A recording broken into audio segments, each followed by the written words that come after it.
Welcome back, everybody. That cut a little short there. Don't know what happened there, but welcome back at your Zeus. I was rocking midway out. I was like, "Oh, damn! What? I was like, whoa! I wasn't ready for that." I guess we are no choice but to be ready for the second edition of the Hop Wei show. I'm your boy Zeus. Welcome back again for the second edition. Matt Chua, how you doing, Matt?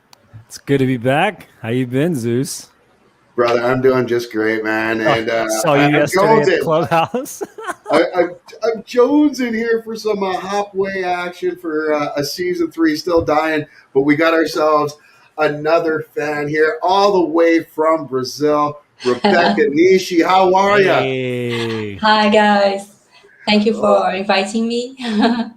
Thank you so much for coming on and doing this with us and sharing your love for the show like so many of us have. Rebecca, can you tell us a little bit about yourself before we get going? Well, I half Japanese, half Italian, born Brazil. Wow. Practitioner of Brazilian Jiu-Jitsu, yoga, and obsessed of Bruce Lee. And now I'm just obsessed of Warrior too. Awesome. That's great. And so what was it that grabbed you about Warrior? Sorry? What was it that spoke out to you the most about Warrior? Can I see you, Stephanie?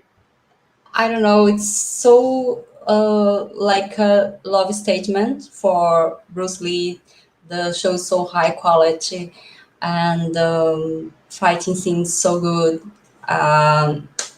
The development of the characters are so great. You know, the show is high quality in all levels. It's so good to see, so good to watch it. It really is, and it's so great to see that it encompasses this globe so well. We also have Stephanie Yang joining us. Stephanie, how are you? I actually made it all the way from Boston to Hawaii, so I had to rock my Warrior, of course. Yeah. Wow. I am super jealous. That is absolutely a gorgeous shirt. Steph, thank you for joining us as well. Tell us a little bit about yourself, Steph, and how you got on the Warrior train. Well, I'm born and raised in Boston. I'm biracial, so like I've written in our group plenty that I'm the half Asian kid, but I don't look it. So me too. Every day. Why do you think in Hawaii I get here and everybody just thinks I'm local? I'm like, all right. So yeah, I mean, but everybody's like so mixed Asian here, and that's why it's crazy.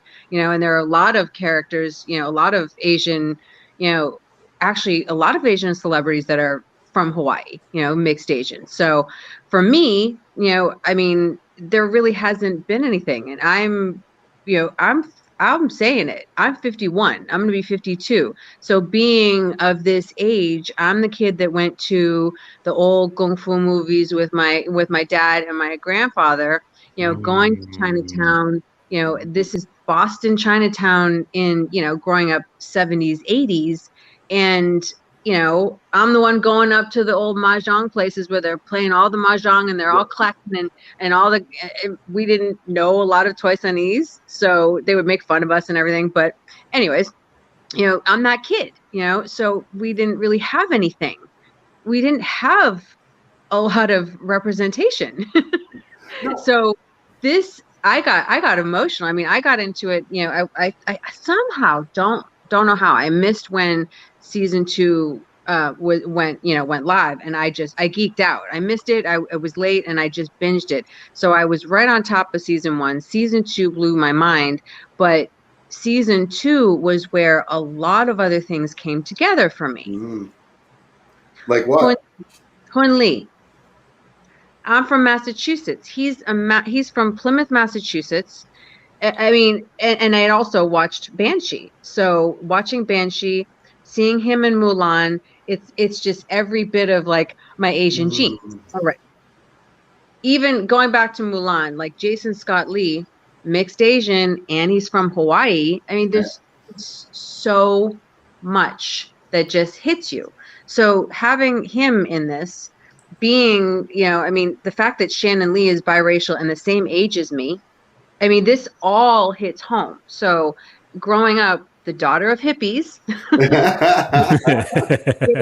like seriously, they my white dad was the one who took Tai Chi, took Kung Fu. He took, and again, this is why everything hits home. He took classes with Bo Sim Mak, Donnie Yen's mother. Come on. What? Wow. He was basically the one who got wushu to the US. Wow. And she lives in Newton, Massachusetts. So this is like so relevant and connected for me. And my dad was the one who actually did study Chinese. My mom really didn't. So I'm like, I'm the Asian who only speaks mishmash. So hearing bits of, I can definitely hear tones without being fluent, hearing tones of Toisanese and Cantonese, and I'm not fluent, but hearing it in a show is just, it just hits me. It just hits me. Yeah. It really, really hits home. And I don't know if anybody saw the Geek Out post when I put up a Geek Out post. Not sure. Okay. I'm following Perry Young, Father Yes. Jun, on Instagram. We all are. He's such a sweetheart. I mean, the flute playing just hits me to the core because my dad plays. I mean, it's just insane. So I'm binging I'm on round 2 of the whole series. And when you finally start to pay attention to little things, because I just geek out like a little kid. But the characters, the Chinese characters for everybody's name are in the credits. So you have Anglo names where it's spelling out, it's sounding out their name. And then, but those who are Asian, you see the Asian names. And so you see Perry Young come across, and all of a sudden I see his Chinese name, and his is Y-U-N-G. And I geeked out. I screeched because when my mother passed away, here it is, the top one, the Young. Okay. So we're Young. I sent him an Instagram DM. I'm like, Perry, you're a Young. I'm a Young. We could be cousins. And just really, but it was just such a like, wait a minute. And he told me that his 2 older brothers went back to the village where we were from and went to the whole gate that has our family name on it. And he had never made it back. So like, just, this is so personal. And I mean, then you just get into the rest that Atoy, the original Atoy person, is from Toisan. I mean, the geek out moments are insane. Okay. And the fact that really, Andrew and Jason, 2 leading men, are biracial. Biracial. Yeah. Yeah. Which is jumping up and down, screeching. I'm like, are you what? No, I do want to ask this because I think everyone on the panel here is biracial. I'm the only non-Asian biracial, which is weird. The host of this show, I said it last time. It's weird hosting the show and not being Asian at all. But as everyone on this panel is biracial, do you all find it difficult fitting in with one culture, like one of your halves? Because I have a hard time. I found myself having a hard time fitting in with the white side and fitting in with the black side because both looked at me as something that not them. I'll go to you first, Rebecca. How is it in Brazil? Yes, I feel like I don't fit anywhere sometimes because in here people see me as Japanese, but if I go to Japan, they will see me as Brazilian, not Japanese at all. Because if you're biracial, if you're mixed, you already, worse than a dog. Right. You're not Japanese at all. So it's hard sometimes because I feel like I don't have a land. I belong to nowhere, really. And I didn't meet my grandparents, the Japanese grandparents. They have died before I was born. So I didn't get much of the culture from them. Like I don't speak Japanese, for example. And people kind of expect this for me, that I bring this culture with me, and sometimes I feel like I I don't attend to the expectations of people, you know. Mm. So I just can't be myself, just Rebecca. If I go to anywhere, and the person is speaking to me for the first time, they will always ask about my origins. You know, like Yeah. you're descendant of what? Chinese, Vietnamese, Japanese? What are you? You know, I can't be just Brazilian, just Rebecca. Right. Um, And I feel that we see characters, and even though he's fully Chinese in the show, but we look at Young June, and I feel like I feel like that part of me, the biracial part of me, identifies with him being Chinese but being born in America. So a lot of people looked at him differently, right? Matt, what about you? What's your experience been like? It almost kind of feels like being on the island of misfit toys. Yep. It's, I mean, that's pretty much what it is, because it's, for me personally, like it's cool, and it took a while for me to actually like be comfortable with it and embrace it, because Right. for many years it was like, well, you don't lean to one particular side or you don't lean towards the other, and then whoever is on, you know, the other ends of the spectrum are kind of like, you're not entirely like us, and it's just like, but I am. I Right. mean, like, so yeah, I think for a lot of people, it's kind of like the whole round peg, square hole, whatever you want to call it type of deal. And, after a while, it gets tiresome. It really does. Mm. And, it just took a lot of years to finally get comfortable with, like, you know what? I don't give a fuck. This is Right. this is who I am. This is what I embrace. Here is my race. This is what I entirely look like. You either, like it for who I am, the values I bring, what I represent, or you can fuck off. One of the two. Yeah. There really isn't like a Yeah, for sure. really isn't like a whole in the middle type of deal, because we are the line. Like that tightrope. We're the tightrope. That's Yeah. pretty much what it is. Steph, what do you feel? Is there a place for us in the middle? Do we have, as biracial, are we our own sect? Like, are we our own people, if you will, or because I find it, like I said, it feels so weird sometimes, and I personally, so far, I'm loving everything you're saying. So I really want to hear your take on this. I could go on for days. I will try and be nice and succinct. I feel like we all could, honestly. Right. And at this age, and especially growing up in a city, and I mean, again, the age and the fact that I had the parents that I had. So I had parents who took me to Woodstock when I was 2 months old. Okay. So not really conventional parents. My dad was the one, and he's the one who's white. He's the one who really perpetuated more. So, and he's the one who's Buddhist.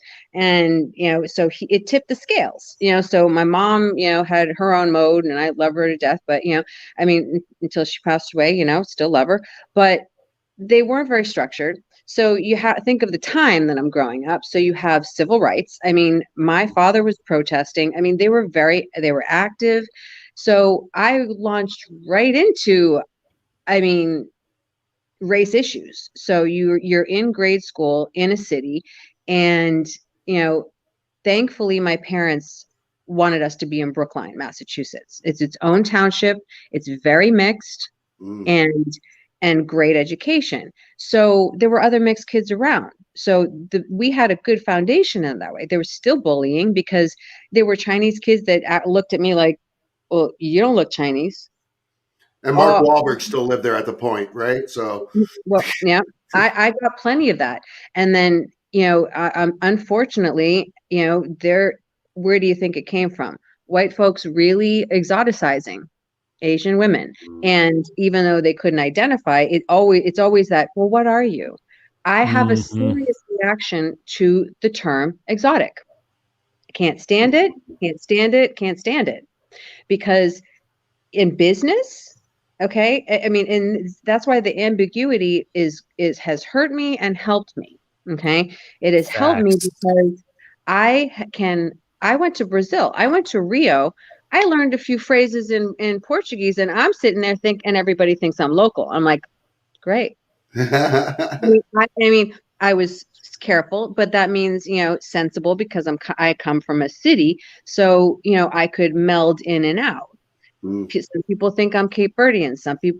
A lot of people think I'm Hawaiian, but that's vague because a lot of people here are mixed Asian. Yeah. Okay. So it wasn't until college I get here on exchange and there were people that looked like me because everybody's mixed Asian. Not, I mean, a lot. And, that was a huge, oh, wait a minute, not saying that there's a place, but I had arguments with friends in college. I had arguments with white, black, Asian. Okay. Not so much Asian because unfortunately, what usually happens, how well do we know that a lot of our Asian folks stick to themselves? So that in school, usually I wasn't dating somebody Asian because I wasn't full Chinese. At that age, I wasn't full Chinese. The Chinese boys dated Chinese girls. They did. It was just a fact. So it's definitely affected me growing up. As an adult, I've always been vocal, but being from a city, I mean, and let's just insert, I'm such a hip hop kid. So I'm like hip hop generation. I am literally like always still following DJ Maceo. Like I have, I will always be that kid. So I'm the hip hop kid. That also means that I got jabs of, well, you're not black. Are you appropriating? So you're speaking my fucking language right now. Jesus. I am all over the place to a fault, but also to benefit. Yeah. I get those jabs. I always have never disrespected, but the same way you're biracial and half black, think of the one drop rule. People don't think about how it applies to us. They don't ever come across to that when my grandfather was here, he had to go back to China to marry someone. Right. He could not marry someone here. That affected a whole chain of things. None of that is brought into the discussions that happen of how people treat us and the ambiguity of me being Asian. I even went to, with my last corporate job, I went to a diversity and inclusion event, and it was amazing. But I even went to approach the new head of diversity and inclusion at an event. I got the brush off. I really kind of felt like I wasn't appearing relevant. And unfortunately, it is always that black-white equation. And it's not brought to Asian. And yet I've touched everything. I support Black businesses like you don't even know if you all of everything over my life. And now at this stage of what's happening is I'm having a lot of hard conversations with people because they don't recognize me as Asian as loud as I've been. They still have sort of snuck by, leaving me as the ambiguous one. Yeah. And I've been the loud one. I've been loud. So now I'm having these conversations, especially with the violence. I said, this is not new, and this is not just because of coronavirus. There's a huge level of animosity towards Asians, and I'm loud. Yeah. I really loving. I'm like reposting Perry's posts all angry, and he's like, yeah, that's what I've been. That's what I was going to say. I've been doing all that too. And I'm loving that Perry's posting all that stuff about how BLM is teaming up. Yeah. With this cause as well, and a majority of the cast is actually putting up a lot of different stuff, and that, funny enough, like that was where I first got like known to that. I was like, wait, what? Like I knew of it, but I didn't really like realize the severity of it until I like went down that deep hole. And it's like, oh, we're doing this. No. Right. Then I started, being loud as well, kind of bringing everything to the forefront. Like, I mean, bring it back to even the topic of Chinatowns. I even had a conversation with one friend of mine because in my dream world, because I need to get things going and taking care of things here, in my dream world, if something lands in my lap, I want to have a condo in Chinatown in Boston. That would bring things home for me because my grandfather was the mahjong guy in Chinatown in Boston. And Chinatown has never been like think about where the history is. Watching Warrior and the fact that, that was the only place Chinese folks could live. That really still doesn't sink home to people as far as the history, because our history has been glossed over. It really has. Mhm. And it's I can't truly speak to it from your side of it, but I get it. I feel like Asians and African Americans have gone through, and I'm sorry, I probably that's probably the only time you'll ever hear me say African Americans. I grew up in Canada. I refer to myself as black, and so you'll hear me say black. But yeah, I feel that black and Asian, we've gone through so many similarities. And I do one thing I love, and you see that I'm sharing here some of Perry's post on Instagram there. But what I love about Canada is we have this thing called heritage moments growing up, and little commercials where they show us different moments in Canadian history to be proud of or not so proud of. And one of them that they showed us at a young age was the mining and the railroads that were being built. And it sticks with me to this day, is them sending a Chinese worker into the mines with dynamite to go blow it up. And then it blows up and they think he dies. And then, of course, he walks out all covered in soot and everything. But that was, you get it through the commercial, that was the minority of times that would happen. This, like, we talk about slavery and the things that went on with blacks, but we weren't the only ones. Mhm. We definitely weren't the only ones. And it's just, I feel I've always felt it. I don't know if it sounds hyperbolic or not, but like I've always felt that kinship, if that makes sense, because I feel like we've all had that shared history where we're trying to get that respect or that equality. And that's it. And when I say equality, I mean, I'm not looking for more. I'm not looking for less. I want to, and I don't want you to lose out because I'm getting. I just want to be at the same table, and I think that's a lot of us feel the same way. And Warrior, I feel, is bringing us back to that, because this show is touching so many people, and you're seeing white, black, Asian, Latino, all people kind of get on board with this and see what's happening and start to hear the true story of how things were back then and how influential Chinese were in the development of California, never mind San Francisco, all of America. But, it seems to have branched out from San Francisco, and just a great show. And I honestly thank Jan and Bruce for what they've given us. Now that's it. Well, we get into what we're actually here for today and talk about episode 2. There is no China in the Bible. Okay, episode 1 obviously blew everybody away. First episode, we get to meet Ah Sahm, we get to meet Long Zii, the Hop Wei, and lines are drawn. We meet the Irish. Now we're starting to get into the story in the thick of things. And things start off the bat in this episode with the Long Zii going to try to pick up a few things from Chow that they think. But they kind of get sold out. They get sold out by the cop. And these 3 men, my favorite 3 musketeers, Bolo, Young Jun, and of course Ah Sahm, are so badass. They go in for this big setup. Obviously, they trap these guys. They make quick work of them, and they're on their way. What do you guys? No, I hear from a lot of people that the violence is one of the things that sticks out for them. I think the violence in the show, and this, I don't mean to sound like a sociopath, but I feel it's beautifully done. Absolutely. Makes any sense. If anybody watched like Hannibal, like from NBC, and how they like almost used violence as like a canvas to like paint the entire thing, Warrior does the same thing. It's like it's not senseless. It pushes the story forward and continues it, and it serves plot points for it's. Woo! Woo. Right. And that slow motion walk with those 3 as they're like taking their jackets off or whatever. Right. I'm like, that is the most badass thing in the world. And then because Young Jun, that's when I was sold right there on him, man. He was Well, he kills the that knives. one guy, and he just keeps stabbing him at the end. And Bolo's like, I think he's dead.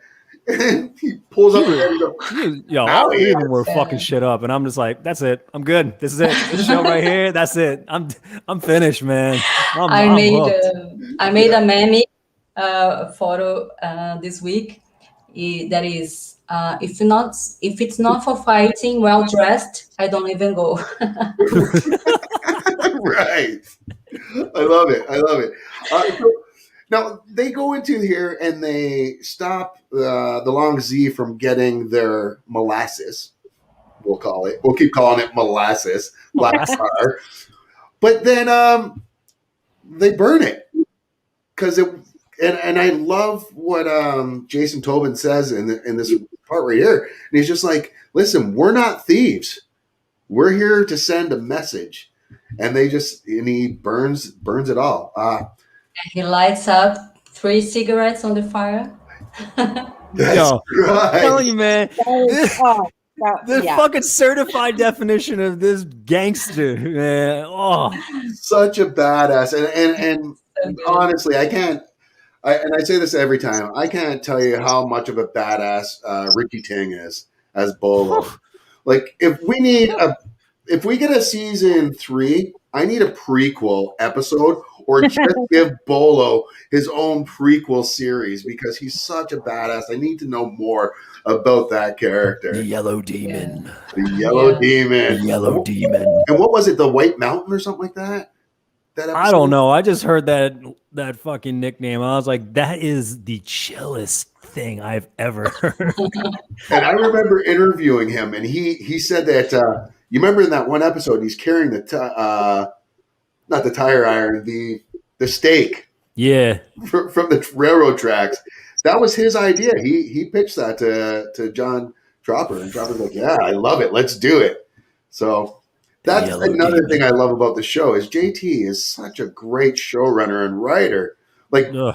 anyone who's watching Banshee, if you haven't watched Banshee before, I've watched it. That's why I watched this show. I followed Shannon Lee already on Instagram, and then when I saw her and JT were working together, I was like, "Oh shit!" And they got Hoon. So- I bet. I mean, Job, the character Job is just Yeah, everything. there he is. There's the badass right there. What? Look at him. I mean, he was just so fierce. It was just insane. It was insane. And I mean, He is low key the MVP of that entire show. And that's what I say. This show is so strange because every week you can say there's a different MVP on that show. You can say he's the heart and soul of this show through the entire thing. It could be Tobin one week. It could be Officer Lee the next week. You know, like there's so many. A toy. How is a toy? Oh my god! The fucking assassin. I gotta tell you, her and she had, and she's now, being, her own activism has really, blossomed, and like she was doing like on a trampoline, doing like a split, and sending a message. I just love all of them. I love all of them. She's just but that her scene. Oh God, I can't. Her wardrobe. Yeah, she's a goddess. And she deserved the wardrobe after some of the shitty wardrobe they gave her on Marco Polo. Or lack of any wardrobe at all. Fantastic actress, fellow Canuck. I'm always happy to see another Canadian making it big and doing well. And I watched her as well on the show Deadly Secrets, I think it was called. It was a sci-fi show. Only lasted 1 year. Her and B.D. Wong. Wait, there's 2 B.D. Wongs, right? No, there's Benedict Wong. Benedict B.D. Wong. Wong. I'm sorry, Benedict Wong, not B.D. Wong. Benedict Wong from Doctor Strange. Yes, he was the lead character in that, and he was also in Marco Polo as Kulaka. Yes. So this show is great, but so we talked a little bit about how Officer Lee could be a little bit of the heart and soul of this show as well at times. But in this episode, we got to see that he was a little funky. Can we say? He likes to get his hands dirty, to say the very least. First forensic scientist? I don't know. Like he's got a head behind him. That's some dirty hands right there. Look at that. Look at that. All up in the guts. And on this scene, Bill asks him, "Am I disturbing you? Are you good? What are you doing? Are you having fun?" Yeah. And he's like, yeah, well, you know, and then he starts to go into his whole like forensic scientist bit right there, you know, about he must have been really close or good with a sword to get it that deep, because when I'm butchering a pig, you know, I got to get through bones. And I love kind of a nerd. Right.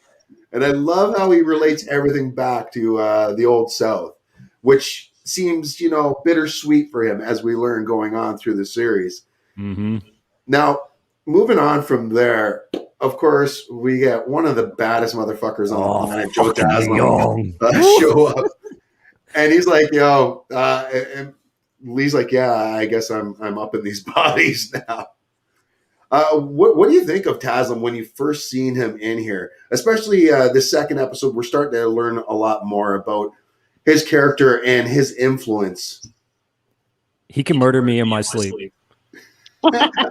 That is literally like the first vibe I got when he just walks just very calmly. I'm just like, yeah, he could definitely murder me. Yeah. Like he was Sub-Zero before we knew he was Sub-Zero. Oh, absolutely. I started watching his facial expressions. I'm like, ooh, okay. He has a lot of good ones. Like, okay, what's going on? You can tell he was catching things. He's, you know, they really made sure you knew he's observing, he's a player, he is part of this, and you know, he's going to be significant.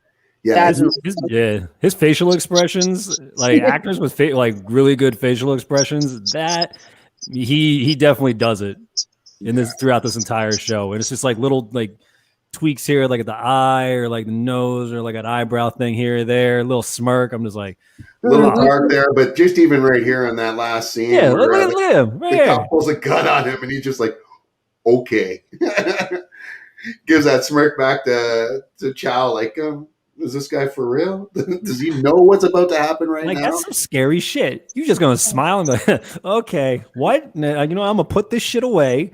You have a good night. I'm fucking out of here.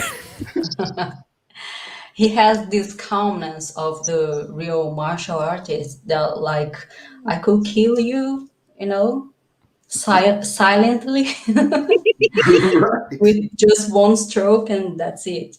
Leong is the calm before the storm. That is pretty much what he is. He is a walking calm. But anyone who's been in a fight or been around fighters, you always know the most dangerous dudes in the room were the quietest ones. Absolutely. The ones that have that smirk on their face all the time and that are just kind of watching everybody and just like, okay. Because like even Ah Sam's a bit of that, right? Not like, really. He gets melty later, but I think for the most part he's pretty quiet until like he's think of episode 5. He's self-confident, but he's like he's definitely not afraid to talk back. That's true. That's true. He's a rebel. So we move on in the episode, and we finally get to meet Jacob. Well, I mean, like we briefly met Jacob before, but this was kind of our big scene with him. Him trying to get Penelope away from Ah Sahm and young June earlier on, saying, "Oh, hey, Mrs., let's move away." And then, of course, they get confronted, as we saw in the scene here. And sadly, you know, this seems to be what America's dealing with a lot right now, as well as a lot of Asian violence for, you know, just for the sake of it. Exactly. Just walking in the wrong walk side. So I'm just gonna beat you. Shoot me here. How did this make you guys feel though when you see that episode? Did that resonate with you guys at all? I know a lot of us had seen this before the most recent attack, but these attacks have been going on decades. Like I'm 45 and I can't remember a time where I haven't seen attacks on Asians. So like when you see that, did it resonate? Oh, absolutely. The big part about, I think this is a no-brainer, but I'll say it, Warrior shows Asian men and Asian women strong, okay? And Yes. taking no shit. And I Way don't we know should be. where, again, we know that it's the model minority myth and it's all propaganda, but it worked. Okay, Yeah. so that is really what happened, is that it worked. And I don't know any submissive or docile Asians. I really don't. It's immigrant mentality of, when to keep your head down, or that whole mode of don't get involved. Right. That doesn't mean it's not a badass. And I'll give you a quick example. I was in Boston, Chinatown. It was after hours, it was 2 a.m. And we're in this one place that's known for cold tea. Cold tea meaning they're serving alcohol after 2 o'clock in the morning. Oh, I did not know that. Right on. I like it. So it's a Boston thing in Chinatown. There's one place, but it's also a place that we would always go for dim sum with my grandfather. So I know most of the folks, but this is after hours, after a club, and I'm with my ex and two people. And then, you see there was a black man and a white woman. And then you see, plenty of a mixed crowd, but then you see a table full of Asians. At one point, the two women went to the bathroom, a white woman and an Asian woman from the table. Something must have happened because they came out and they were still arguing. And apparently the boyfriend came to defend the woman. I don't know what this man was thinking, but why would you think that you're that invincible to step to a table? No, it was more like two tables full of Asian men. So he went like on the offensive because of this fight with his girlfriend, and all of a sudden chairs are flying and that man was on the ground and chairs are being slammed on top of him. Like there's a Damn. serious underestimation of Asian people until it matters. And that's Mhm. it. So notice how they're not going after any younger folk, okay? Mm-hmm. So they're going for who they know is going to be weaker, and it's a societal thing of, you know what?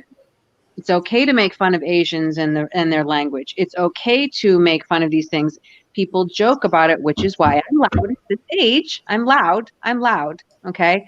But that's behavior that then enables, making fun of it. Everybody has Chinese tattoos. I'm also I'm the person who went on RZA, whoever doesn't know who RZA is from Wu-Tang, and kind of called him out for really appropriating and posting the Japanese rising sun flag. So, these are people, it's okay to do these things. It's okay to, for people to take portion of it and not show the respect to the people. Yeah. So the culture is very exoticized. You get all of the benefits without giving us the representation. And that's every bit of those scenes. That's what it feels like. Wow. What it feels like.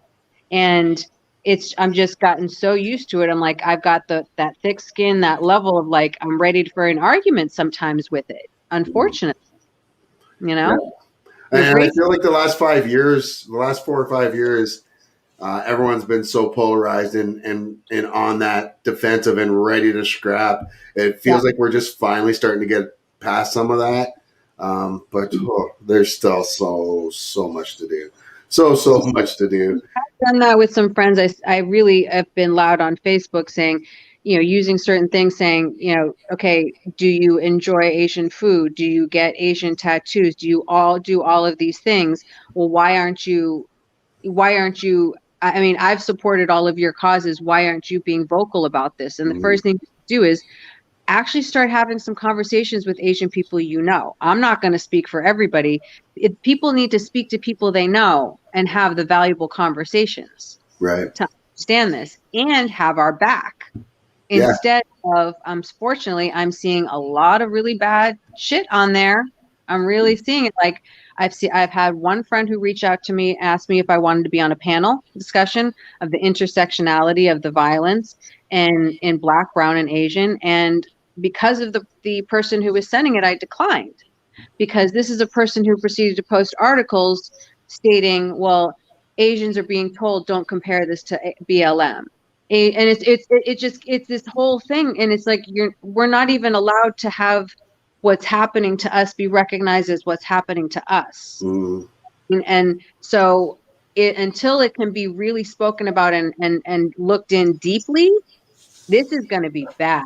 Yeah. This will be bad. Mhm. And that's the States. It's in Canada. We're not much different either because we're basically your little brother there. You know, we do almost all the same stuff as you, but there's some stuff we're like, oh shit, that's our brother. We're not like we don't do that. But Rebecca, what about you in Brazil? What is it? What's the climate like there toward Asians? We don't have this kind of hate, Oh, that's beautiful. being, yes, but it happened before during the World War. Right. Yes, because the Brazil took part of the I don't know how to say in English, but support Britain, the alliance, Yeah. The Axis. Allies, The yeah. Allies. Yeah. allies. So Yeah. yeah, so the Japanese descendants and German and the Italian here in Brazil um, became to be pursued.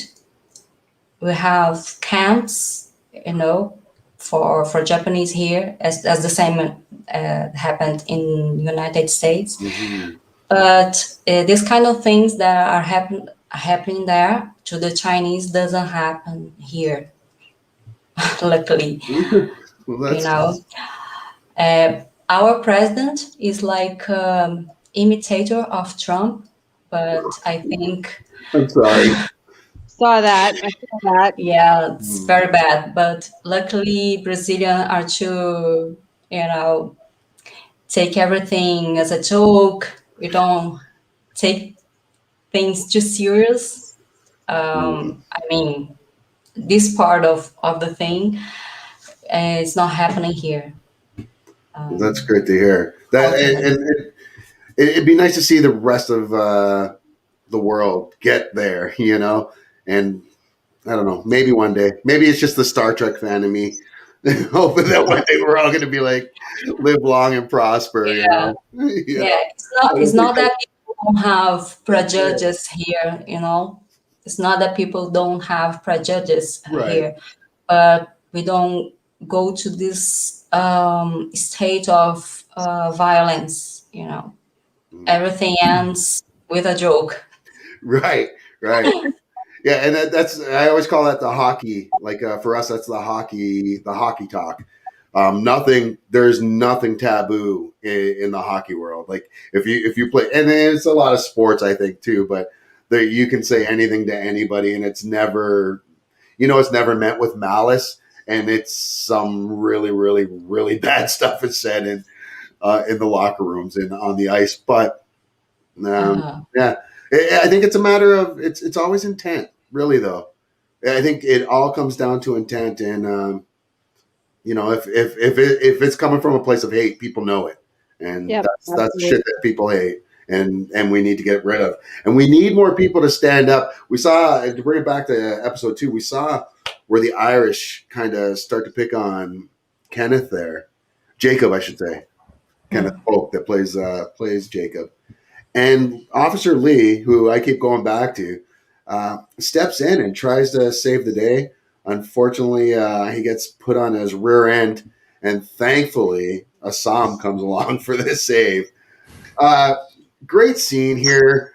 Sadly, this is also where Ah Sahm gets whacked over the back of the head by Bill and gets arrested. He was in the wrong. Officer Lee sticks up for him here. Doesn't matter at all because he's Asian. Yep. Thrown in the clink. And again, this is again where I say, as a black person, that's where I could kind of empathize and feel like, yeah, I hear you. Like this is pretty fucked up. But the show though is so completely the opposite of bringing the shit to light, and it's not fucked up. It's that light that we need to show people, hey, this is the way it's been, And this was hundreds of years ago, and look what's just happened this past January. Absolutely. You know, Yep. there's just so much. And don't get me started on Lady Gaga's dogs either. I mean, that's not funny, but like, I mean, oh. I know. I work for a news station, and we had to report on that, and we got the video of the dog walker when it happened and him getting shot. And it's, I mean, it is horrifying to, it's more horrifying hearing it than seeing it, honestly. But that's not this world. In this world, at least this is fictional, and we do get some happy moments in here. Unfortunately, Ah Sahm going to jail wasn't one of them. And, you know, it got put up to Chow. Chow goes to, you know, Father June and Young June, and, you know, he has the power to let him go. He has the power to get him out.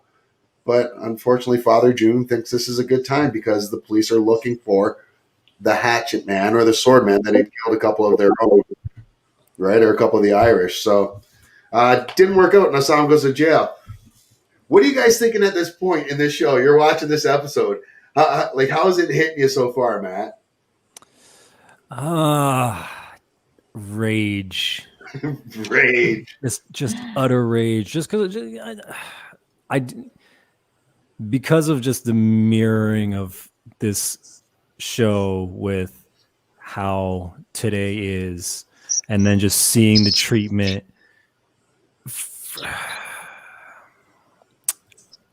Yeah, just there's really no other word to like encapsulate it.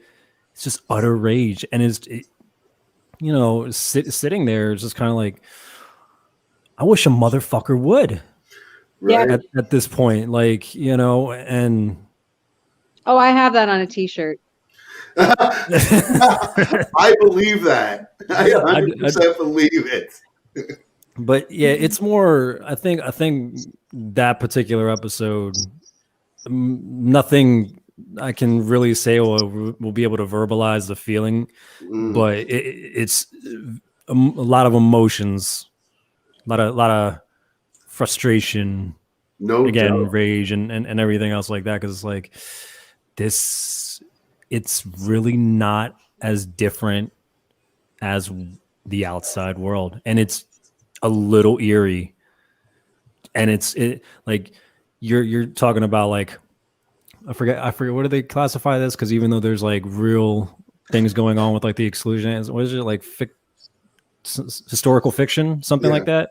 I think that's what they deem it as. Sure. The show. But it's just like, this is nothing much has changed from all the way back then to now, as we're seeing. And yeah, I'm probably repeating myself, but yeah, rage, fucking rage. Fuck those guys. Didn't you get nervous that he didn't say a word and he could actually speak English? I was like nervous. Right. Why don't he say anything? And then even right here, same thing happened here when he was approached by the mayor's wife, and he reveals that he can speak English to her, and she's like, "Why don't you say something?" He goes, "What does it matter? I'm John Chinaman. Nobody wants to hear what." Oh, that really fucked me. That pissed me off the most English. when they're like, "Oh, it's John Chinaman." I'm like, whatever. Yeah. Fucking really? Like, come on. So what kind of emotions, Rebecca, what kind of emotions does this picture bring to you? What do you think when you see these two gentlemen? Fuck them. I see the same politicians that still existing now, putting people against each other to manipulate people, as happens to, you know, Black people and Asian that we were talking about earlier. And instead of support each other, they put us against each other. And we, like, I read an article the other day, it's like Olympic Games for who suffer more, you know, who suffer more. It doesn't matter. We have to just combat the racism. Yeah, for sure. So they manipulate the Irish and the Chinese to be against each other for their own, purpose. Yeah. And now, And go ahead, Stephanie. sorry, it's too relevant, I Yeah. mean, it doesn't take a lot, I mean, and we talk all the time about actually having, better history in our schools, okay? Um, it's not like and I really still did go to a public school. Okay, so I still at least was taught quite a few things. So we're now seeing this happen in a show that has now happened multiple times. So Right. you're seeing this happen in the late 1800s, okay, where you're having basically he's saying he wants chaos, he wants war, they want war, okay? This benefits them, okay? Yeah. Then you jump for model minority myth that was put in place to really pit Asian folks toward, everybody against Asian folks. And now you have it now. So you have it now that you have lovely little orange man who just let everybody Asian be targeted. Don't Okay. even put lovely in front of that. Fuck that Yeah, man. exactly. Fuck that man. All Piece of over shit. again, all over again. Like, this is nothing new. This is why sometimes I'm saying less because, okay, it's now right in front of our eyes. Unfortunately, generationally, we're seeing a lot of things, How many generations do we need to see this happen? And people don't go backwards and understand where it came from. Yeah. And that means, unfortunately, you're waiting till even an older faction of like the corrupt 70-year-olds and 80-year-olds and 90-year-olds die. But what about the next generation? Well, There needs exactly. to be ownership. Well, it's one of those things where they see everything that happens and then they make maybe just a couple baby steps in progress and be like, this clears a majority of things off the list. No. We should be good, right? Cool. And then it just falls back. And it's just never like that one step forward, 20 fucking thousand steps backwards. And it's like nothing, there's really not a lot of progress because no one's really putting their foot on the fucking throttle to really go past these baby steps where it's like, all right, we're good. We're in a good place. No, we're not. Let's keep it moving. Yeah. And because, you've got such slimy characters that, but they're portraying something that really has happened now multiple times, and it's happening now. You want to be sick, and the rage comes up all over again at this scheming and how easily everybody's been manipulated, by the white folks in our country. And social media doesn't help either because now everybody of everyone has a voice, and nobody wants to listen to each other. Yeah. Because you have like 50 million people where it's like, well, I hear you, but there's like 5,000 people in this group who understand what I'm talking about. So fuck your opinion. You're wrong. And it's just like, whoa, what we doing? Yeah, those algorithms kind of had a negative effect at that. I don't think a lot of these social media makers had anticipated.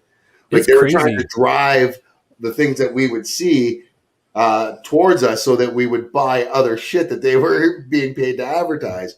But instead, it just pushed us, oh, well, you might have clicked like on, I don't know, fucking some Republican said something that you kind of agreed with. The next thing you know, there's another one that's, no, that kind of makes sense. Next thing you know, you're down the fucking rabbit hole watching YouTube with your tinfoil hat on saying, Michelle Obama's a man and fucking the world's being ran by lizard people. Thank you, QAnon. Sorry. Oh, that wasn't true? Shit. God damn it. I thought this whole thing was true. Fuck. But so this episode, it didn't end on a very happy note either. We ended up seeing the last scene kind of was, as I showed it before. Oh, it's so dark you can't see it. There is Chong hanging by himself. Of course, there was Liang there. Facing off with the officer that he had paid off originally to go get the heroin. Sorry, molasses. And he kills him and then leaves the body with Chow and says, get rid of this. And Chow's just kind of left dumbfounded.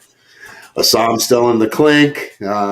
We're realizing that I don't know why I always forget her name. I want to call her Sophie but I know that's not her name, Penelope. Penny. Penelope Blake. We know that she's in a loveless marriage, and we know that Bill is kind of a dick at this point. So when you guys, can you remember back? Because we've all watched this. I've watched this, I think 4 times now, like through both seasons. Can you remember back to the first time though when you watched this and at the end of episode 2? Did you have an idea of where the show is going? Because I think I remember thinking maybe Ah Sam's not really the lead, and maybe he was a red herring that first episode, and it was going to be somebody else. Like maybe this was actually going to be the Young June show. But what about you guys? How are you feeling going into episode 3? Anybody? Who wants to take it? Who wants to take it? I didn't think of that. I didn't know what was going to happen, but I didn't think Ah Sahm would be in jail forever. Like I was expecting what's going to happen. I was curious actually. Right. And you could already see that he was starting to develop that. Well, they teased it the entire episode, but that love interest with Penelope as well. And then they had that big moment there in the jail. So I guess I kind of knew that he was still going to be on as the main. Yeah, it seemed like it was more of an ensemble cast than the Ah Sahm story. At least it was starting to light up that way, and I feel like it kind of went that way though. What about you, Steph? I think I agree. I agree with Rebecca. Like I knew that he was still going to be a lead, but again, I really didn't have a formulated thought of, he was, I think it was more of the ensemble, but you can always tell that there's, a main character, but I had no idea. I really didn't have any idea he was going to be to this level. I mean, Right. and you know what, really in general, I didn't think that I was really going to get so hooked into each of the characters.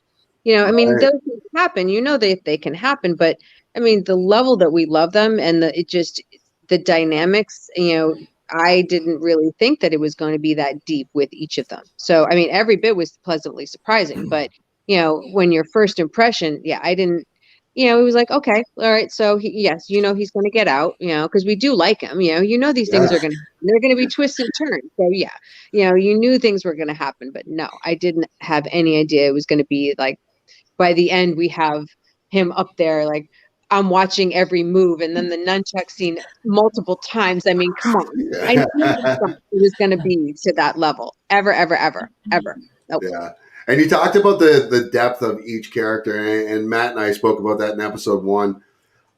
I can't give JT enough credit for. Listen, I was a diehard Banshee fan, still am. I've never seen a writer, aside from maybe Aaron Sorkin, who writes characters as well. And there is not, I've never, including Aaron Sorkin, I don't think I've ever seen a show, Banshee included, where there's never been a throwaway character. Every character has fucking meaning in this show. And they're great. Every single one of them, whether you love them or hate them, they all have their meaning, they all have their purpose, and they all have a story to tell. And to me, JT needs, like, if he should be nominated for an Emmy and a Golden Globe, in my opinion, honestly, for this stuff, because it's that great. Matt? I think I was just so in the moment and so happy with just the representation. I honestly didn't give a fuck where it was going. I just wanted to see what was happening next episode. So I was like, I love this show. This show is fucking fantastic. Everything about it is like hitting on so many cylinders, and it's like so many personal notes. I'm just like, I need more.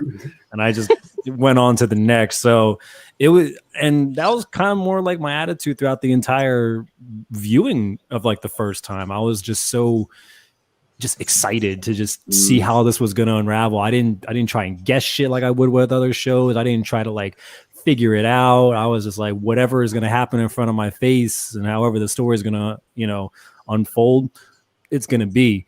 And then for Abba to be that way, I was like, my God. And then again, like we addressed in episode 1, the amount of fucking meat on all these characters is ridiculous. There's not a single bad shitty character on there. Everybody has a fucking backstory. Everybody has enough weight to their character where you feel for him in some type of way.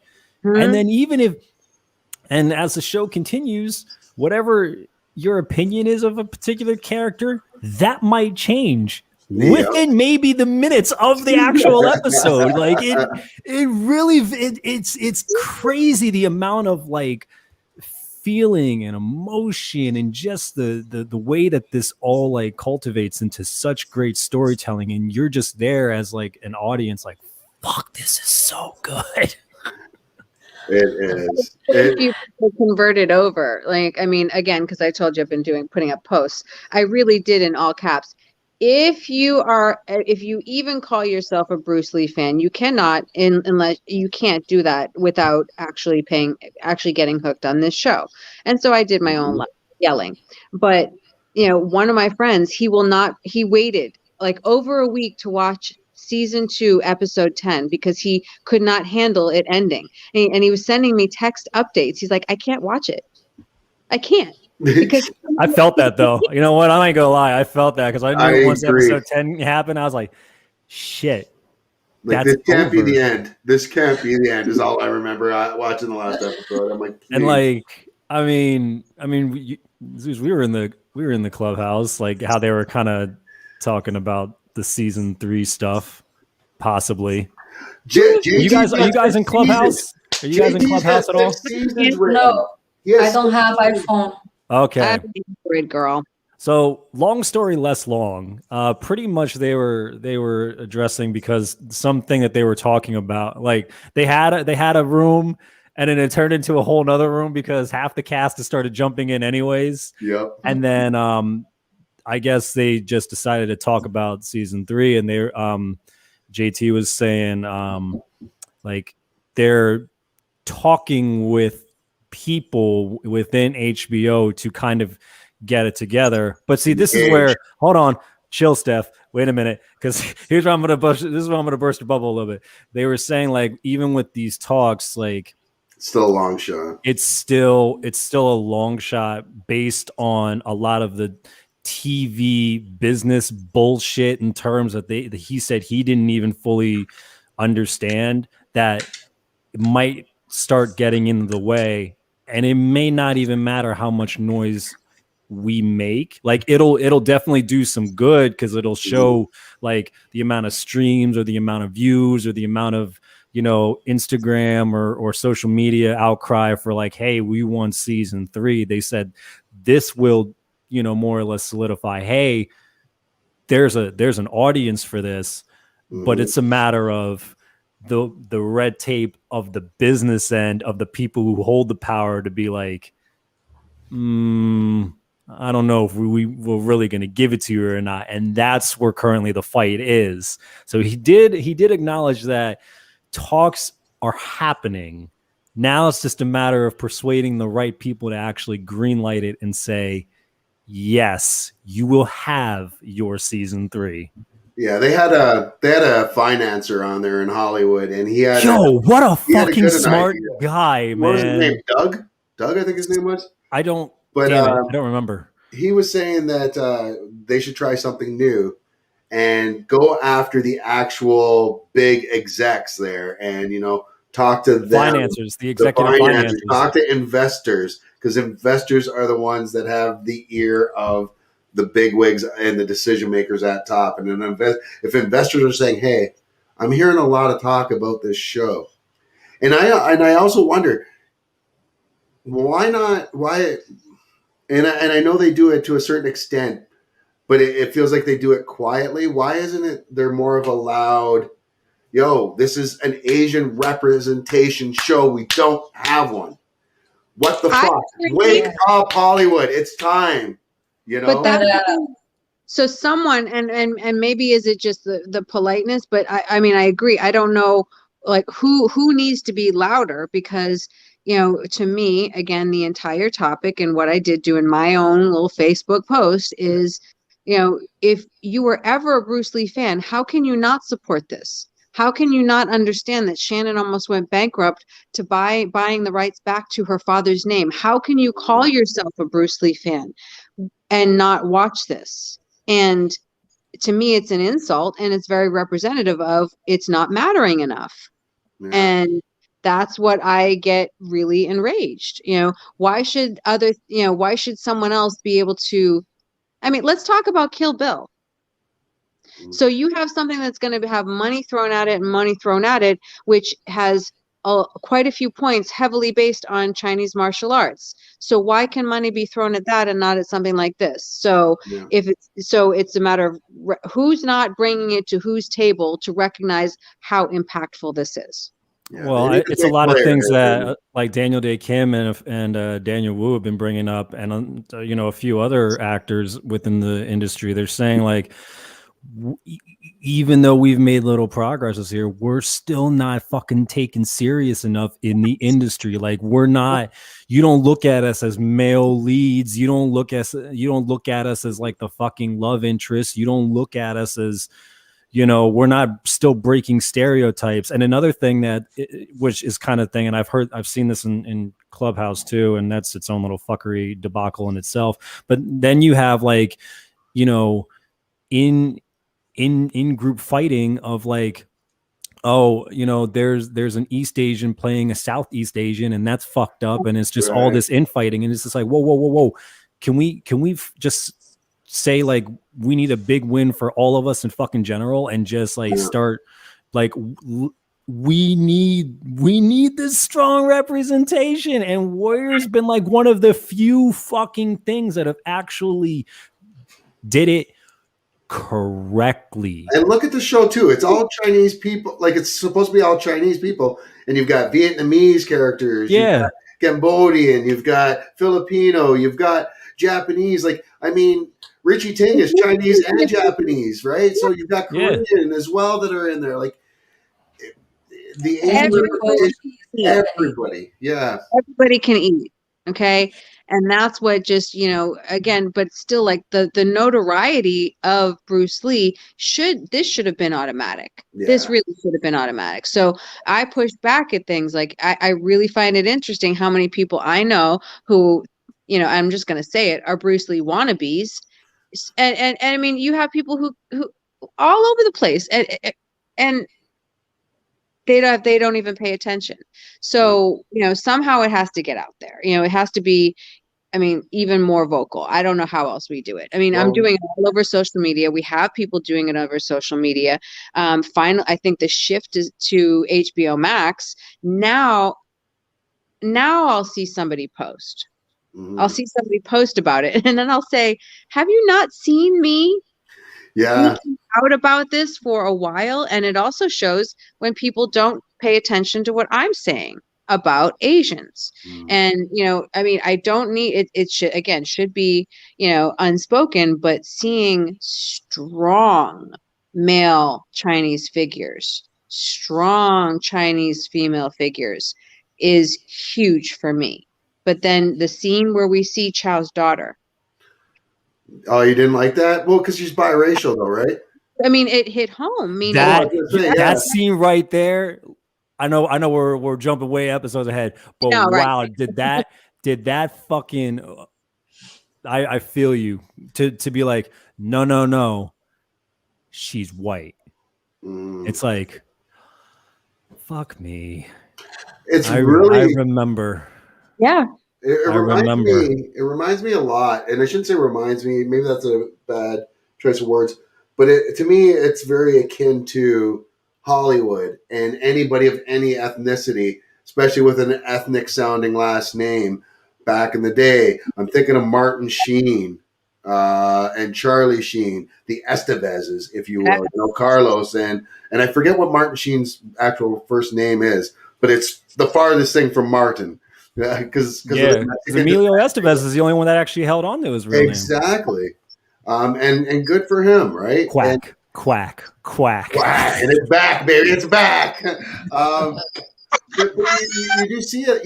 You'd see a lot of that in Hollywood back in the day. But I'm loving, like, I want to give credit to now, and it sucks because it took this long. But now we're seeing people be proud and get hired because they have a strong ethnic sounding last name. You can use your last name. Matt Chua, you could go and get hired, and not have to change your last name to Matt John Smith. People can suck my dick. I ain't changing my name for nobody. Y'all are crazy. Oh, I have a quick name story for you. So, long story short, my parents were hippies, so like my birth certificate says just Stephanie Young, right? But my dad is Pratt, and so I go through the years like, all right, just mushed it to both because I love my hippie parents, but they didn't take care of it, right? Well, I posted hearts, okay, on Spike Lee posting about Biden's passing, the protection for Asian and Pacific Islanders. So I put hearts, and then he put like something else, and I said something back. If this isn't the funniest damn thing, someone took issue. So now that you guys get a gist of me, my Instagram, and I don't care, my Instagram is, you ready? Yep. Asian Hoppa Hip Hop Hippie. That's a hell of a mouthful. Hip hop hippie. That's awesome. Can you say that 5 times fast without fucking up? Can you say your own Instagram handle 5 times fast without fucking up? If you can say that 5 times fast without fucking up, I question the hippie portion of your name. You are the new head of this show. Fucking. Well, I actually commented on that post, and then I see notifications. I don't remember word for word, but someone proceeded to take issue with me and commented, "Yo, you're not Asian, you're white, cuz you need to change your username, you Rachel Dolezal." This is me. Who the fuck do you think you're talking to? Because that's when the Boston, scrappy Boston comes out in me, right? I didn't put fuck because this is Spike Lee, so I just did an asterisk, okay? I didn't write fuck, okay? I was polite, and he said, I would have been all right with it. I would have spelled that whole thing out. Again, right, I know. I was just trying to be a little respectful, right? You should have done the right thing. No, I'm just kidding. The whole name. So it out. I know, I should have. But Stephanie Young Pratt has both names on my Instagram profile. So his reply to me was, "You Pratt hip hoppy," making fun of it. I put up a post, and it was just, I went down the line. I said, "So really, my name offends you that much? Have you never met anyone biracial? I'm 50% Chinese. I'm first generation. So obviously, were you just looking for Asian chicks?" Yeah, right. You just going to click, and it's not, I wasn't the one you bargained for. But it really is representative of, these impressions and who people like, they chase after Asian women. Like it was a very good example, but also that ambiguity. You don't know me. And right. Rebecca, what you deal with too, that's been my whole life. And so that scene, and passing or not, that, I mean, again, it's not my soapbox. I mean, so I'll shift off, but I may look brown and people think that I'm Latina. So on paper I'm yellow and white, but people think I'm brown. So I get every insult. I've been called a greaser, which is towards someone Mexican. I've get every insult you can. Now I would say, like, if I was to guess, I would probably go Hawaiian or Samoan, right? Just because you do have, and the only reason why I say that is because I watch way too much wrestling in my life, and I know a lot about Samoa, except for how to pronounce it properly, obviously. Right. Samoa. But yeah, it's that would be my guess, just because you carry yourself, I say a little similar as well, and you have the features. I was gonna say you look like The Rock's mom a bit, honestly. Yo, I can't unsee that now. Holy shit! Right? What? The Rock, you look like his mom. No way. No, but when she was younger. She's so cute. And then there's a show.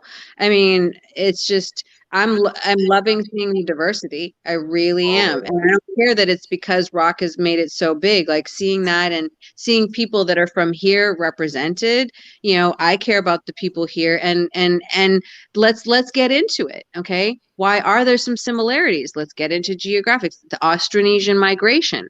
Yeah. That's how some of the folks landed here in the Pacific, was the Austronesian migration from Southeast Asia. Mm-hmm. We're related. We're all related anyways. So, yeah. I'm I, Asian, yeah. so whatever. Yeah, I'm I a don't give a Rachel fuck. Dolezal. yeah.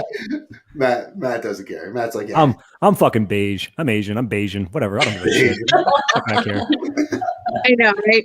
But Yeah. you know, we've got every shade too. We really do. That's you know? Yeah, and there's nothing wrong with that. And and like I said, that's one of the things I'm loving about this show is just not so much even like it comes at me as I'm 45. I'm a Gen Xer, so I'm from the 80s era of action movies and American Ninja and Enter the Dragon and all that shit. So the martial arts all speaks out to me, and the high intensity, the old school 80s style fighting without the wire work. I fucking love that shit. I love seeing the rate getting into it, but the story that it tells, and when I say the story, I mean the lesson that JT and Bruce and Shannon and Justin Lin are trying to bring to the world. It's a fucking shame if this show doesn't get a third, fourth, fifth, sixth season and a movie. I'm sorry. It needs 6 seasons and a movie. I'm sorry, Community. I know that's your thing, but this deserves it too. And we know JT said it in the thing last night. He's got 6 seasons written already. He said he has up to season 3, 4, and 5 written. Oh, okay. I thought he said he had 6. Yeah. Oh, it was 6. Yeah, well, I could have misheard that, but I thought I had seen him. Oh, I thought he had up until like 5, and then that was going to be Either way. We're so saturated with reality TV and all these other things. And I mean, I'm not giving any disrespect, but we have such a wide range on all of these new platforms. So we really have diversified. There's no reason why they can say there's enough red tape to prevent it unless you really are someone really has it, is out against it. You know? Like, I mean, come on, there's no justification. Someone just really doesn't feel like paying attention. And they have to have approached some of the right people. So someone keeps like, why? There's one thing that I think HBO Max released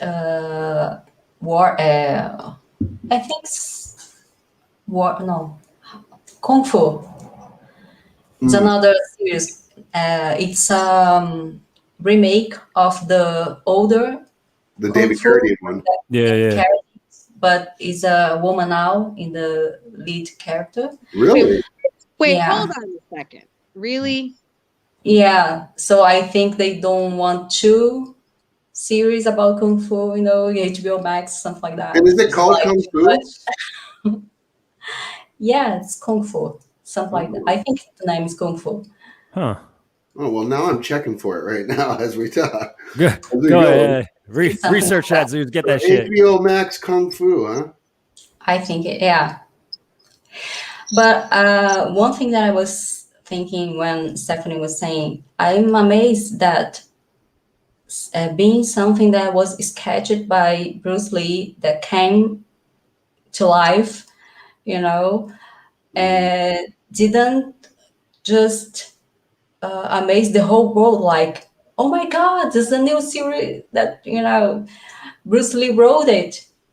He created. They did. Right. They made it. Oh my God, I want to watch it. How did this did not happen? I can't understand. I think it's in terms of like relating to it. So like, if it has anything to do with like Bruce Lee himself, then like it's like, oh yeah, absolutely. But if it's like maybe like something made off of him, even though like, say like, for example, like he wrote like the 8 pages scripts for it, and then he, his daughter finally was able to get it off the ground with everybody there, and then they went over to HBO or Cinemax or whatever. So wait, what? Hold on. The CW's Kung Fu remake cast Tony Chung. Okay, I'm not mad at at the look right now. The CW's upcoming Kung Fu remake has found its newest cast member in hours on Tony Chung, who is the latest star to join the cast. The CW's Kung Fu? Yeah. I mean, okay, really? All right. Only reimagines the plot with a female lead, Olivia Liang as Nikki Shen, a Chinese-American woman who drops out of college following a quarter-life crisis. A quarter-life crisis? Wait, that's a thing? Like, come on, man. Like, we Gen Xers don't even get to have midlife crises anymore. Wait, I'm confused. You guys get that? Like, what the shit? Wait, I'm confused. So is he the star? Or is this? No, he was just signed on as another cast member. She was the star. What's her? Olivia Liang. I'm sorry if I'm butchering that, which I'm sure I am. Hey, if they keep it Asian, I'm cool with it. So I'm looking her up right now. She's an actress known for Legacies. Let me. Never watched Legacies. No, neither have I. Tell you the truth. Let me see. Nope, let's look together. Okay, I remember. I think I recognize her. I mean, I'm still seeing this as a win. Kung Fu, there it is, right there. All right. I don't hate it. I'm not mad at this. That looks a little weird. That was from Legacies. So she's okay. a CW actress. Okay. You know, they stick together, right? Like they they kind of put their little rotation on everybody. It's like, oh, your show's not here. Yeah. You can come to this show. There's Stephanie there. Sorry, Stephanie. There you go. She's back. No, I think I froze, so I just, I'm like, oh, I thought you had to take a breather. Like, what the fuck is this? Hold on. Just like, no, not CW. I'm so done with this shit. No, I want everybody to eat, and not for nothing, the little kid in me, I definitely watch the some of the CW shows. There's, like that's my brain release. I'm like, oh, good, vampires. Okay, good. I'm a nerd, so I watch the CW all the time. Supernatural for me for CW. That was I didn't dig into that. Oh, by the way, I did just I'm on vacation and staying in Hawaii for probably 2 months. But you know what arrived while I was away? What? I had to go ahead and order the Funko Pop. It's the gold Bruce Lee kick. Oh, no way! Okay. I just had to. I just had to have it. I said this just needs to be in my home. Did you guys read that book yet? Be Water, My Friend? No. When that came out? No. Not yet. Oh, I have it. It's so good. Okay, I need to. For reading material. If you guys want to check that out. From my collection. I just don't understand how, we can, that to me, that's just, I want everybody to eat, but that's an insult. How many people, I mean, there are enough people who know the whole, question mark of Kung Fu, being, or the ripoff. And, I mean, come on. I mean, it's again, what you're saying, Matt, and it's the fact that, why we're not seen. Daniel Day Kim, the same things they're talking about. Why, when it's authentic to Asians, it's not flashy enough, but you already know. You already love martial arts. So that's not the question. There is a part that I think there are enough people that really don't understand that Asians need uplifting. Yeah. They don't understand, they don't, we're still fetishized enough that it's they don't see that it's important. Like, how could you not see that that's really an insult? Because we're not taken seriously enough. Like, let's just cut the bullshit. We're not taken seriously enough. Yeah. Is there any truth to the saying of Asians being the quiet race? The model minority. The model minority. Thank you. There's a difference. There's a difference between being quiet and submissive and just knowing when to actually react to something. And I think it gets misconstrued a lot because just because we've been quiet, maybe it's not the fact that, we don't want no trouble. It's just like, what half of this shit. What is? The Father Yeah. Young Jun scene, that spells it right out. Yeah, it's just like, why aren't we doing anything? Relax.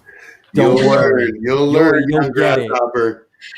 And then, because even the other one, fucking, damn it, what the hell is Long Zi's real? Is it just Long Zii? I forget what the hell was his name in the.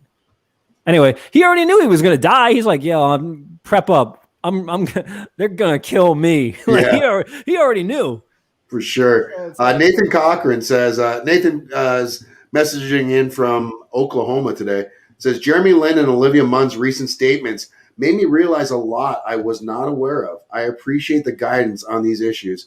It's not talked about. Let's, I mean, I know, like a few companies made their statements and said, like, they side with the Asian Americans, and everything that's been happening to the, all of us is no, absolutely not. We don't support this, and it's good that people are starting to kind of speak up more, but it's a very interesting thing that even with certain support from people, like there you go, like it's still not actually generating enough fucking, like, what's the word that I'm looking for?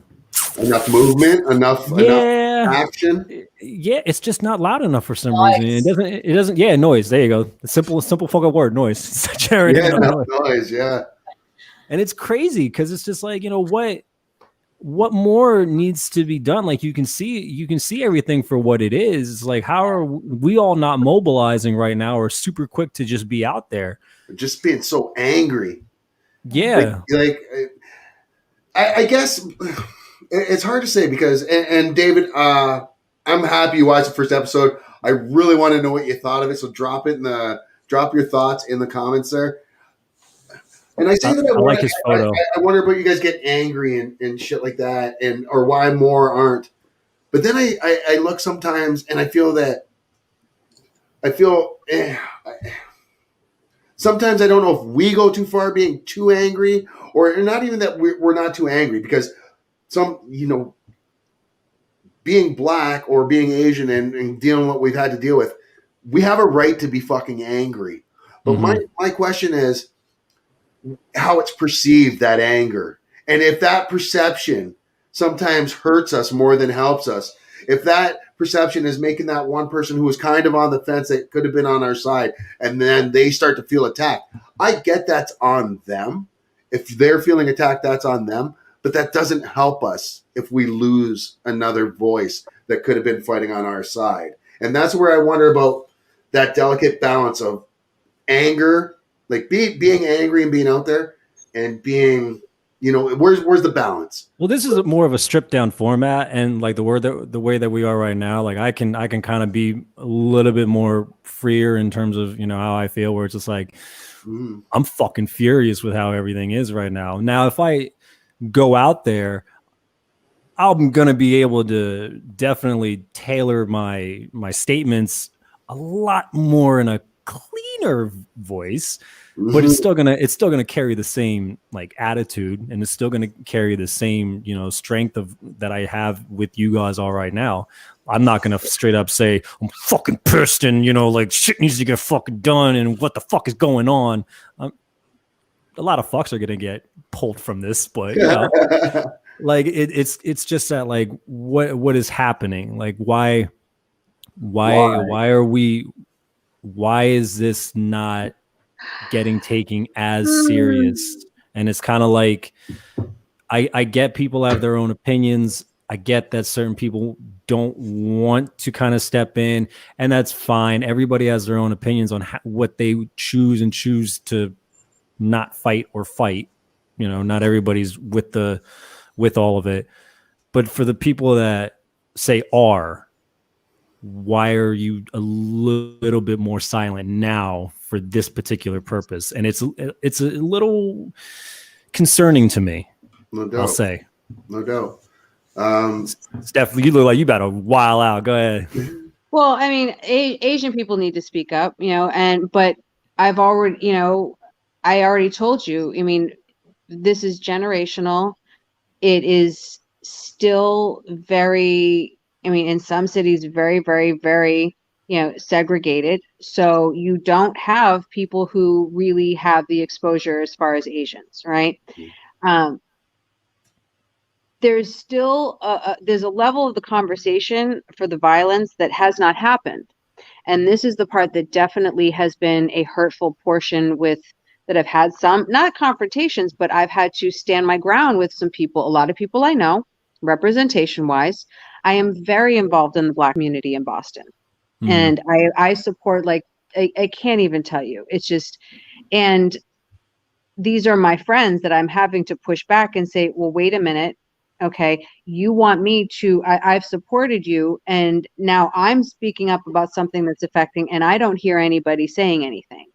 And now there's that conversation with someone that I may not care as much about, a closer friend, a couple of my close friends. I said right to them, two Black men, I said, you have seen the news. You see who a lot of the attackers have been. This part of this conversation, I have yet to hear somebody have this conversation. That I mentioned the model minority myth basically playing out three different ways, right? Three different, segment, whatever, simplifying. But if you get it, everybody should go back and research the model minority myth, that this was a specific, campaign and agenda to lift up Asians to other minorities as docile, as look, here they go ahead and cooperate. That worked because now you have people who have the impression that they're like what Jeremy Lin said, that there aren't Asians in poverty. I was the poor Asian kid. So there's that assumption because, again, to our downfall, Asians have been, sometimes stick to our own, okay, in some cities. So without that exposure, I think it's easy to see that it's the immigrant mentality. Usually you see them sticking closer. You have shops where, they're Asian owned, but now I'm seeing a lot of comments all over social media. Why should we care when Asians are contributing to white supremacy? I saw one person say, Oh, see, I haven't seen any of that Asian folks are targeting Black folks, and that Asian folks target Black folks in Asian salons and everything. So I'm not going to have those debates, but with the people that I really, I know I can, I'm saying, you do know this. I said to those two friends, how many times have you heard someone make fun of someone Asian? How many times? And I went down the line and I said, how many times have you seen this happen right in our city? And I said, that level of that immigrant, here's the immigrant, here's someone down and out, here's someone down and out. What do? You go try and, it's a sociology experiment or something, because what do? You go target the one you perceive as weaker. Yeah. And that perception is there. So what are they doing? And they know that Asians do cash businesses, things like that. So there's enough of, well, there's that frustration. Now you have COVID and lockdown. People are strapped, are stressed, are trying to survive. And then all of a sudden, and you see one guy say that he's just going to go out and shoot an Asian today. So it's a level of, we already weren't seen as vocal. So it's easy to target us. Despite all of the other evidence otherwise, it's easy to target us. So you also see who they're deciding to, and quick and easy picks. And we asked David what he thought about the first episode, and it kind of ties into what we're saying here. An unfortunate, timeless relevance of tribalism and the myth of American exceptionalism, reminiscent of Bruce Lee's issues with Japanese racism. The fight, of course, were on point. Great show, and it brings up a lot of stuff, man. A lot of past history and a lot of things we're trying to get past. Rebecca, I do wonder. Growing up in Brazil, you mentioned how it's not as prevalent there, and it's not something that you guys worry about as much. With that kind of mindset and mentality there in Brazil, how do you feel when you see things like this? Do you get the same amount of outrage that, say, Stephanie and Matt do when they see it and they're living in it and having to deal with it every day? or the fact that you don't have to deal with that, does that maybe lessen a little bit of the resent that you feel or outrage? Well, my father was very bullied. No, he had lots of complexes. My generation is the generation where being Japanese is cool. Japanese food is cool. The culture is very, nice. But it wasn't in my father's time. So I was raised by a person that had a lot of issues. I think he didn't teach us Japanese because he was not so proud. I think he was like ashamed. He was like trying to hide himself and fit in the West civilization, trying Right. to be Western, and people don't see that. They think that we don't suffer racism, and that comparison I was talking about, like who suffers more, like Japanese weren't slaves. You didn't suffer as much as the black people, but we know what we suffer day by Yeah. day, And and there is some prejudice, the opposite, like you have to be bright, you have to be good at math because you're Japanese, something like that. If you're not, like, why do you serve for? right. Why do I have a Japanese friend that doesn't cook for me? Why do I have a Japanese in the company if he's not very good at math or something like that, Yeah. And just because we have this like model type, people think that it's a good thing. Another thing that I always I not always talk about it because it's too delicate, but women, Asian women, are very sexualized, you know. Hmm. So it's like other women say, but every man that I know would like to go out with a Japanese or something like that. Like if it's something good for me to hear, because I am stereotyped. It's not like I don't know. I don't want to explore this man very Yeah. largely, but people think that we always seen as a good thing, but we know the prejudice we suffer. Hmm. Someone said to my sister in high school, "What flavor Asian are you?" I want to slap the shit out of somebody. Right. So I did. I mean, Rebecca, that really hits home because I became, like this level of attitude protecting my mother and my sister and myself. Mm. It, Yep. Yep. it's sad to see it. And I saw, I think Matt and Rebecca, we all saw your face when she mentioned how Asian women are sexualized. And that goes back to, what was it? Platoon? Yep. I Love You Long can't Time? stand. The, I cannot stand even hearing someone joking that No, song. I know, and it's one of those things. Especially you and I aren't that far in age, where we that's what we saw. That's the way media portrayed everything, and then it was something that was joked about later. Like fuck, I remember seeing was it Mickey Rooney dressed up as a Japanese dude. And one of the most offensive things, seeing that is almost as offensive to me as seeing black people in comic books or cartoons back in the day when they made us look like we were just apes with pink lips that went up to down to their chins and up to their noses. Oh, I got another one. And you said it. Propaganda media. There was, I don't remember the name of the candy, but there was some candy way back when. And the funny thing is, again, a Facebook post, and social media allows people to show their ass because someone else posted this candy. Like, do you consider this racist? Was it the N baby candies? No, it was Asian. It was the Chinese. It was like a Fu Manchu guy, and I can't remember the original name of the candy. But this is me commenting on the post. Yes, that's racist. People debated with me on it. Oh, I've never heard the phrase model minority until Jeremy Lin used it in his statement. I do live in the South, so there's that.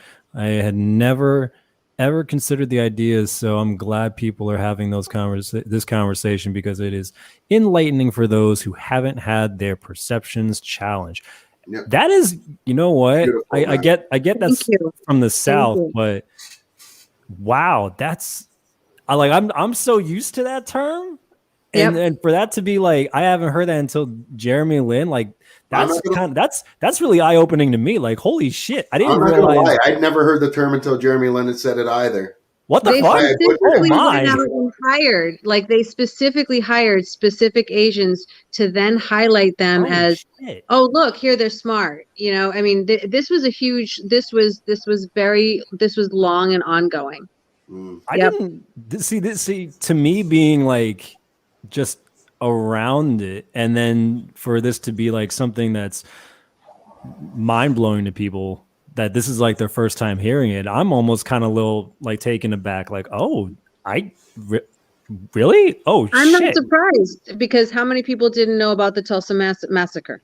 I didn't know until Watchmen, until the TV show. Fuck me too. I thought it was fictional. I thought they made it up until I run a geek page, cheap plug, whatever. But I'm telling you, when I posted the story, and I'm like, wait, what? This really happened? And this is something that the government didn't even teach in school in Oklahoma? You're going to tell me Tulsa, they didn't even teach the kids about what they did in their own... We learned history. We just learned a version of history. Well, and it's the old adage, history is written by the victors. It's not written by the truth tellers. It's written by the victors. And sometimes it's the truth. A lot of times it's just, hey, this is what makes the winners look good. This is why we're fucking awesome. We're number one. We're number one. Yeah. Yeah. As I do I don't know if you guys got that. Fire it up. Fire it. So shout out to Brandon Lee. The Crow. Well, I haven't heard about this model minority. No, you never heard it either. No. Holy shit, this is crazy. Here in Brazil, it's not a topic. I never heard about it. The first time I heard it was in the article where Vanity Fair, where Olivia Chen said that Warrior took the model minority and flipped it and its ass. She said something like that. This is so mind-boggling to me. This is crazy. I'm like learning something about this now. Like this. Unfortunately, that's along the lines of redlining. I mean, it's what they were doing back in the day. This was very specific. This was deliberate, and that's why that scene that you brought up, Zeus, that's exactly the feeling. It's like they're scheming, they're figuring out those ways to pit them each against each other. And it's been happening since the dawn of time, honestly. It seems like it. Nathan says, oh, sorry I went over everybody here. I think where I live, Asian women are viewed as a novelty. We had South Korean foreign exchange students my entire schooling. I never understood as a child why my parents were so protective of them, but even living on an Indian reservation, the Tulsa Massacre is taught in Oklahoma history. That blows my mind. You guys haven't heard of it. They did teach it. It wasn't in depth, but my school did teach it. I live in the Cherokee Nation capital, though. Understandable. And sorry, I had assumed that just because a lot of the people that I follow in the States that are news tellers and things like that, and then in media, Kevin Smith, things like that, they had never heard of it either, right? And even Mark Bernardin, famed writer, hadn't heard of it. So I'm glad to hear that they were teaching it. It's too bad they didn't teach enough of it. But it's crazy how much it makes you wonder what other stories they haven't taught. And I go back to thinking here in Canada with the heritage moments, like I told you about, where they taught us at a young age, just in commercials, about the sacrifice that Chinese slaves made, helping to, you know, get the railroads going, to build caves and mines and shit, sacrificing their lives for other people. You know, I'm proud. That's one of the proudest things I have about being Canadian. One of the things that I honestly truly love. I feel that we're kind of getting away from it a bit though. But when I was in grade 4, and it'll always stick with me, my teacher, Mrs. Farnsworth, she said the difference between Canada and the States is simple. In the States, you guys are a melting pot. You guys are proud of being a melting pot. Bring us your poor, your tired, your humbled masses, and come and assimilate to become American. Not anymore, but yeah. No, I know, but point. it's still that way though. Come and assimilate. Be us, don't be you. But Right. in Canada, we're a multicultural country where we say, come to Canada, bring your cultures with you. Respect ours, but we respect yours as well. And I that has stuck with me since grade 4. And maybe a lot of that is being biracial, growing up in a city that was predominantly white. I think I was one of maybe 5 black people in the city, all different ages, you know. So so to me, you know, it stuck with me more. And I'm really proud of what Canada was, and I hope we're still kind of like that. We seem to be we're getting divided like the States are, because we're so close to you. But yeah, man, that's, to me, I wish the world was like that. Like, you be you, just don't listen. This is a horrible analogy, but we say it here. It's hockey talk. But hey, if you're a dude and you got a penis, it's all great to be proud to have that penis, but you don't need to be waving it in everybody's faces to show how proud you are of it, right? Just be you, be happy, and don't shove your dick in anyone's face. Your proverbial dick. Yo, what the fuck? You're welcome. You're welcome for that hockey talk. Nate says it surprises me that people aren't aware of the Trail of Tears. Indian removal was brutal, and we glance over it just like we do slavery and Japanese internment. It's understandable other countries view us as evil. We have done so many evil things. True. Yeah. Go ahead, Steph. I was just going to talk about in the 80s. Go ahead, though. You know, I mean, I think, again, the generations. Sorry, a huge plane is going by. I had the hippie dad, so he's also the Buddhist. I mean, again, you know, he, like I said, he tipped the scales. I mean, he was very involved with the Native community, so he would bring us to sweat lodges, and so he was very involved. So I mean, that's the dad I had. So he would, you know, really would go, just the way he felt about the elders was just, that's what formulated my childhood, right? So you're not talking about his Irish Scottish elders. He's showing respect to a whole rainbow of cultures, okay, but also involving us. So when we went to Brookline High School, you know, it was very diverse. As soon as we moved to that school, the first class I went into, there were reading Martin Luther King. Okay, so this is very diverse, right? Jump forward. We talk about who you had for a history teacher. I had a kick-ass black woman for a history teacher for my senior year in high school, and my senior paper was on Wounded Knee, you know, and it was like, this is like, that is why, you know, these things aren't new. The resources were there, but I so thank my parents for having the focus to bring us to that school system, because that then formulated the rest. But it also shows it was possible, people. You know, these things are there. The history, you know, we still only touched on a portion of it. You know, what about the rest of the country? Yeah. Okay, that was a little microcosm. As soon as I left that school system, and then you get to college and it's not as diverse, and then you get into the working world and it's not as diverse, I had to go in the opposite direction that really we should be, right? And now that, you know, well, you have COVID hit, notice how everybody's sort of shifting to those hippie hippie philosophies, Right. and we should be more of coming around to that, My looking favorite after hippie each philosophy. other. Oh yes. Oh yeah. Okay. Let me just butt in real quick, Rebecca. How are you holding up? Because what are you 2 hours ahead of us, right? What time is it there? 1 a.m. Yes. Like if you've got to bounce or anything, like if you need to leave, that's quite all right. I totally get it. All right. We've been going long, and it's 1 a.m. I feel bad for you. Yeah, you're good, or Wait, so Trooper. where is everybody located right now? Well, I know you're in Brazil. Pennsylvania. and I'm in Niagara Falls area of Canada. Gotcha. Yeah, not bad. And you? Well, usually Hawaii. Boston, but yeah. So, yeah, I mean, and talk about being in such a different place where you see the little old Asian folks, but they've got a Hawaiian accent. They're speaking pidgin. So they're like, hey, let that, it's Yeah. so cute.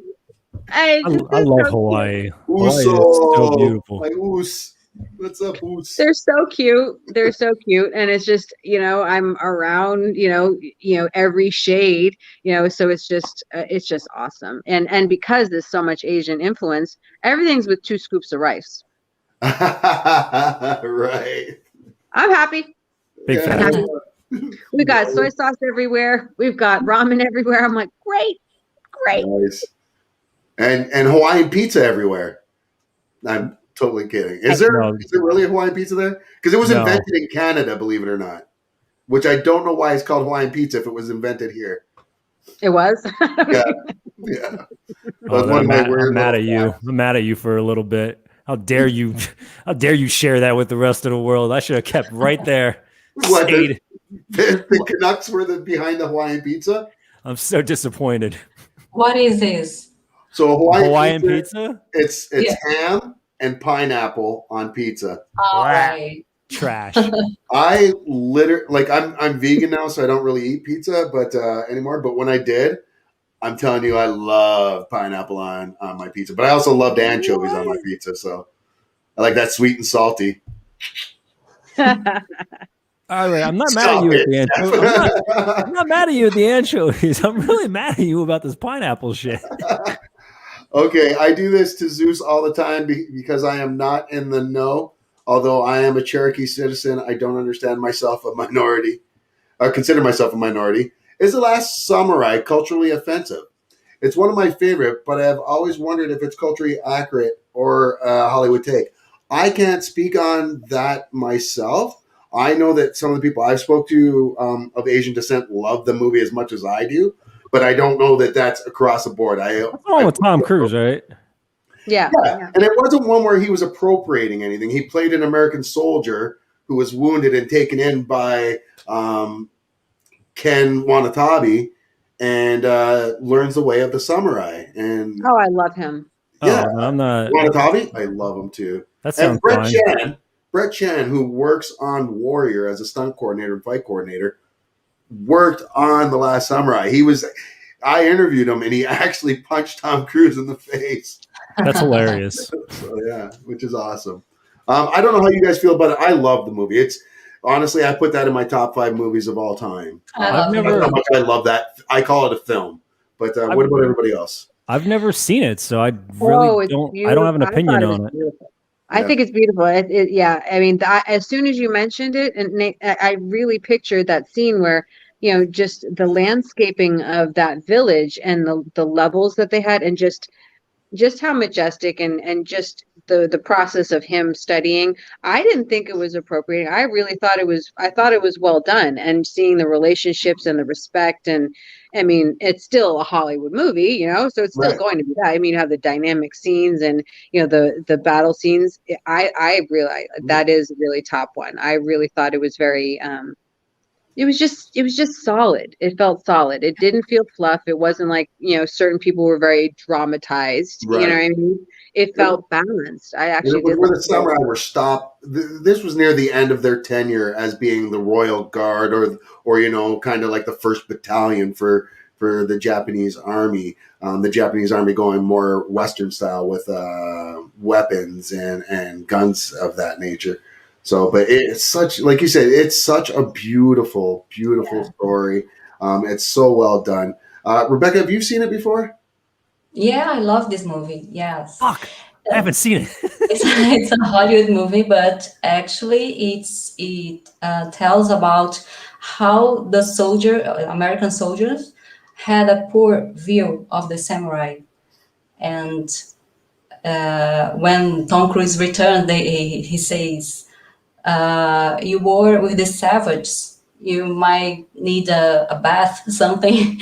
And he was in the paradise, you know. Oh, He so was in beautiful. such beautiful place, learning the beautiful culture and becoming samurai.